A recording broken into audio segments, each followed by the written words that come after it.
Wassel. Dan Ralph Miller here. Welcome to Dan of the Hammer channel on YouTube. Thought of the day, random ramblings, pick a topic out of the hat. I'd like to speak, hopefully as briefly as possible, about pride.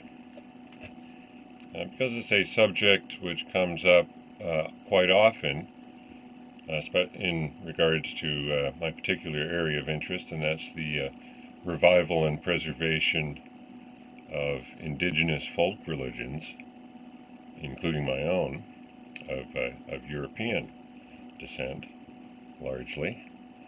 And rightfully so, because, in order for our ancient tribal cultures to be carried down through the generations, or, that chain has already been interrupted for many indigenous tribes, including my own. But in order for the chain of generations to be the vehicle for our ancestral culture, our young people do need to be proud of who they are. They do need to have pride in who they are and where they come from. And I think in this culture, the Western culture particularly, in my experiences mainly here in North America, although there's lots of culturally appropriate expressions of pride, more universally there's a sort of underlying tone to the whole concept behind pride, being usually first in the list of Christianity's 7 deadly sins.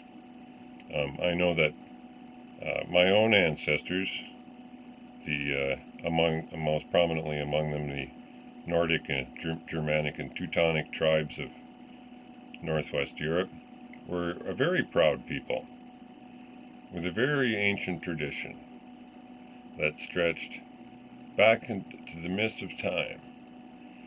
And that pride was difficult to beat out of them. And in fact, probably why pride moved up to be first on the list in medieval Christianity, as opposed to some of the other ones. Now, I just quickly reviewed them, can't remember them offhand, but pride was the only one I really questioned. The rest seem, valid from a functional point of view, which I'll try to explain. But the underlying sort of sinful nature of pride, especially of being proud of one's accomplishments, this is especially epitomized almost stereotypically in Canadian culture, the humble, polite, quiet people who don't like to boast about their accomplishments and so forth. It's fairly typical of Canadians' international reputation. It's the sort of culture that one doesn't like to boast or brag, and on some levels it's understandable. If one's idea of oneself, if one imagines oneself as a great man, but in fact, one is not,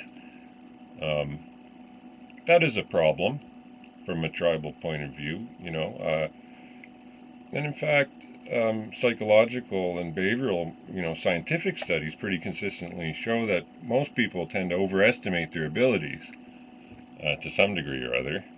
Like to think of themselves as smarter and faster and stronger and so forth than they actually are.